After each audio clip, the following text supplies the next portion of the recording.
présence d'un monument. J'ai entendu parler de l'histoire d'Évariste à l'ONU en 2017.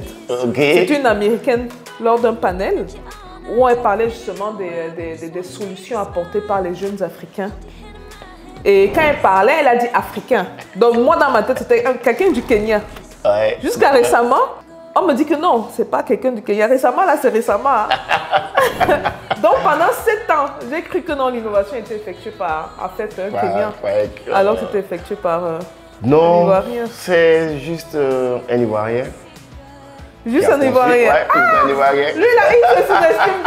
Moi, je vais faire son atalakou, là. Tu peux pas atalakou, moi, pas atalakou. Non, c'est juste un Ivoirien qui a apporté cette solution pour aider quelques petits enfants qui n'ont pas accès à l'électricité, très difficile à étudier. C'est pas une petite solution, elle est grosse, là. Elle n'est pas petite, quoi. Merci. Merci. Attends, Ivoirien, t'es pas Ivoirien. En tout cas, on le suit, hein. Allez, venez. Ok. Bon, Évariste, déjà, merci beaucoup pour le temps que tu accordes. Hein. On sait que tu es très occupé. Le peu qu'on a échangé, je peux sentir quelqu'un de très humble. À se demander si c'est la belle famille ou non. On se comprend. Non, on va juste prendre quelques minutes de ton temps. C'est juste pour que tu nous racontes ton histoire, l'idée et l'inspiration est partie d'où. Si on te demandait qui est Évariste, qu'est-ce que tu dirais? Évariste, c'est un Ivoirien qui essaie de trouver des solutions pour améliorer le quotidien de la population, je peux dire. Ok. Parce que en tant qu'Ivoirien ou en tant qu'Africain, on essaie de trouver des solutions pour améliorer le quotidien de la population. Voilà, c'est un peu, je peux dire, c'est un peu évarisquaire. L'idée de Solarpack, l'inspiration est venue d'où? Solarpack est né d'un constat parce que j'ai une entreprise en BTP, en gadget publicitaire. Et c'est lors d'un voyage à l'intérieur du pays que j'ai remarqué qu'il y avait des enfants qui n'avaient pas accès à l'électricité, qui étaient détresse, c'est-à-dire leurs conditions de vie ou leurs conditions d'études étaient très difficiles. Parce que nous, en tant que... quand on était tout petit, on n'avait pas ce genre de problème. Ouais, on n'avait pas ce genre de problème, j'avais jamais vécu ce genre de problème. Donc quand j'ai vu ces élèves-là, c'était vraiment très difficile pour moi, voilà, d'accepter, comme on appelle, leurs conditions. Donc je me suis approché du garçon, je lui ai demandé, mais attends, vous n'avez pas de lumière? Il dit non.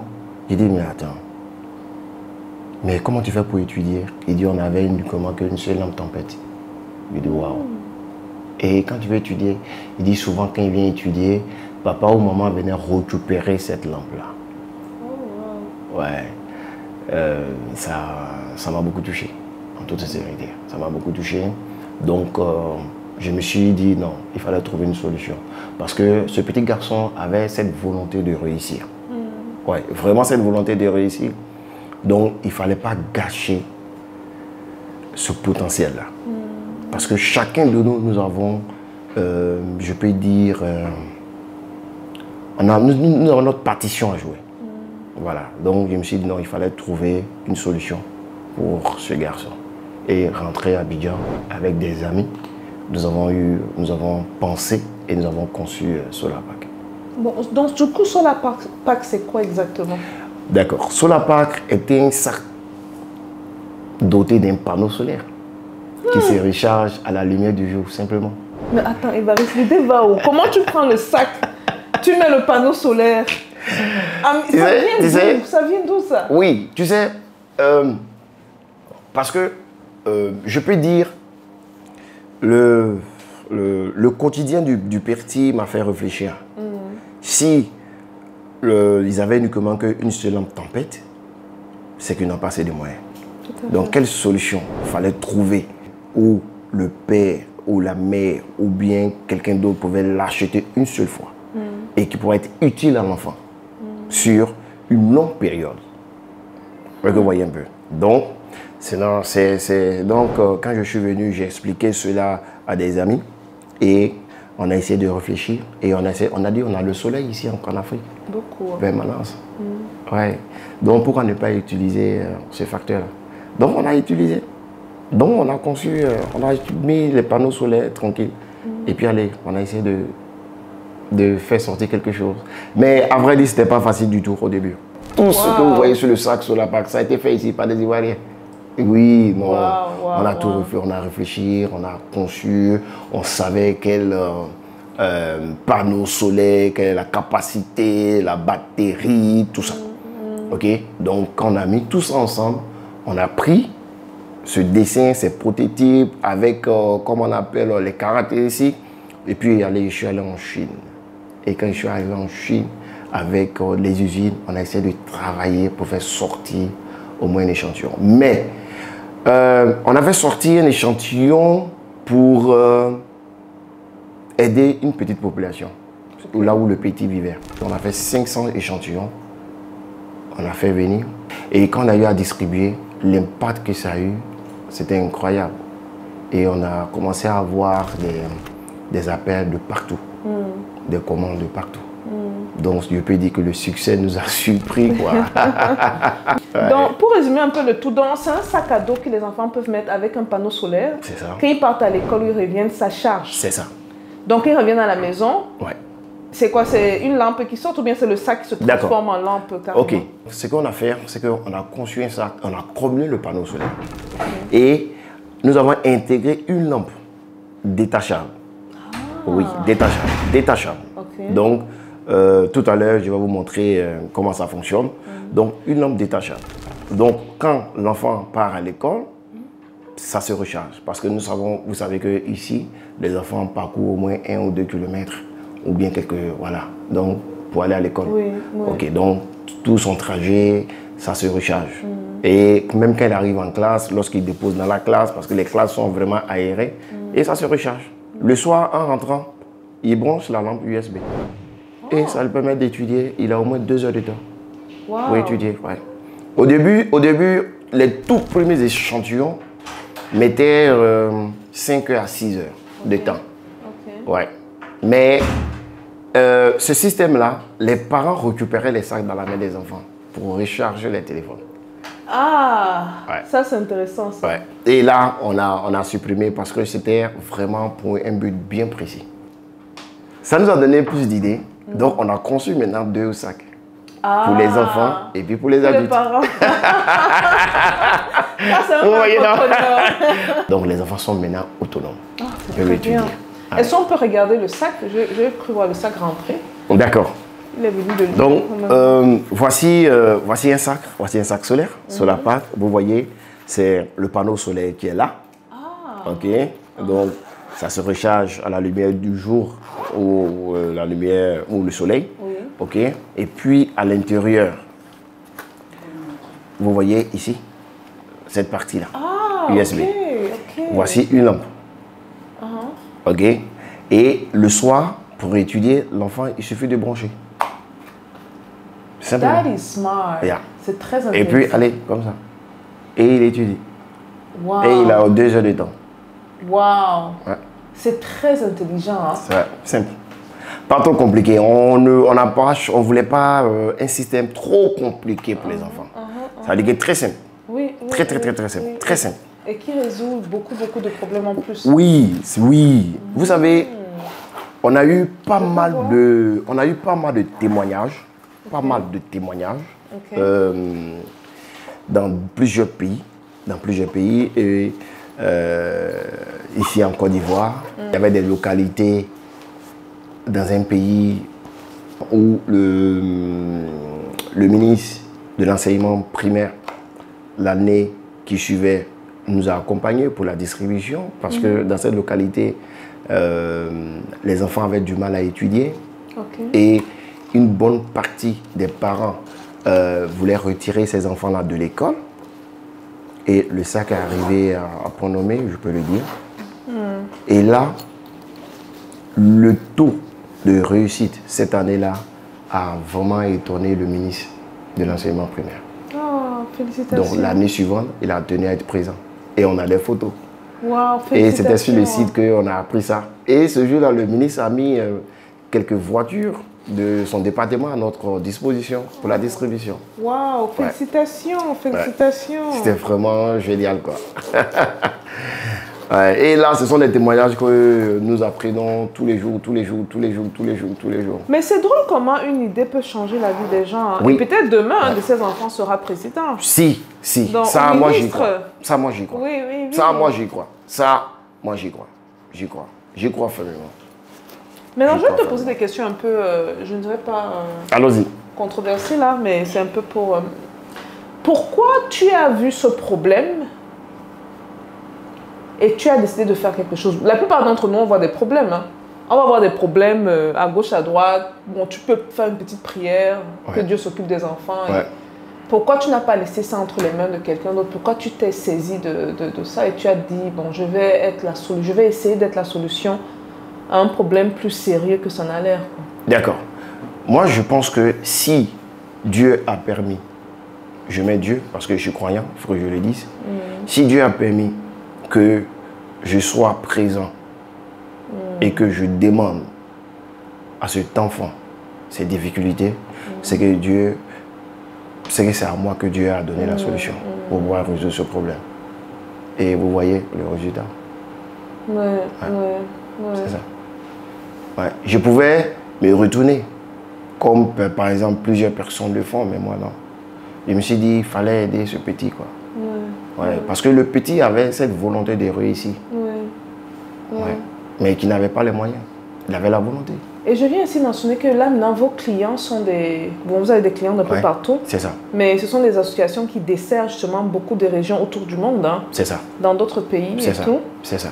Nous avons pas mal d'ONG de l'extérieur, dans d'autres pays, qui achètent et puis qui font la distribution. Oui. Tu parlais tout à l'heure de Fondation Drogba. Oui, la Fondation Drogba. Il y a IHS, ici en Côte d'Ivoire. Il y a EDF. Il y a aussi il y a Rotary. Oui, il y a Rotary. Il y a CFAO. CFAO Motors, CFAO. On a des associations en France, comme par exemple l'association Salif, comme par exemple Énergie pour apprendre, qui Racine d'enfance. Vous voyez tout ça. Est-ce que vous pouvez évaluer l'impact que ça a? Ces associations-là, elles desservent quand même des milliers et des milliers d'enfants. Oui. Vous savez, ça fait plusieurs années que nous travaillons avec ces associations. Et eux-mêmes, quand ils distribuent, ils voient déjà l'impact sur le terrain. Parce qu'ils ne sont pas en Côte d'Ivoire. Ils sont dans d'autres pays, comme par exemple Madagascar, comme par exemple au Togo, comme par exemple, vous voyez un peu. Donc si ces associations reviennent encore, c'est qu'ils mesurent déjà l'impact que ce sac-là a sur les enfants. Une question, ça prend quoi pour devenir partenaire avec vous? Disons, si j'ai une association et j'aimerais par exemple commander 1000 sacs à dos. Ça prend quoi exactement? Non, vous nous contactez simplement. Et puis on vous fait une proforma, une facture pour vous acheter. On peut parler prix ou pas du tout? On peut parler prix. Les prix sont standards? Non, les prix c'est partout, il n'y a pas de problème. Ce sont les mêmes prix, ce sont les mêmes coûts. Et Marie, ça m'a chargé ce prix-là et tout. Non. Depuis plusieurs années, on est toujours sur le même prix. On n'a pas du tout changé. C'est vrai? Oui, pas du tout. Pas du tout, non. Ah, c'est bon. Pas du tout. Donc un sac comme ça coûterait combien? Le sac coûte 12 900 francs. 12 900 francs, ça fait combien en euros? C'est bon ça, on est dans les 20 ça fait 18, ça fait 19 euros. Est-ce que ça inclut la lumière là? Tout à l'heure? Tout. Mais c'est bon. Ouais. Donc tu peux changer la vie d'un enfant avec 20 euros maximum. C'est ça, 20 euros. Et lorsque vous achetez le sac, à la fin de l'année, on fait notre bilan et la marge que nous avons, nous prenons une partie. Nous achetons des sacs et nous partons offrir, nous choisissons un pays et puis allez, on va l'offrir. On l'a déjà fait en Haïti. Et ben oui. Tu as bien montré mon côté sentimental. Mais c'est ça. Non, on l'a fait en Haïti. Non. Vous savez, on n'a pas de... On ne peut rien cacher. Vous allez sur les réseaux, vous allez voir. On a fait en Haïti.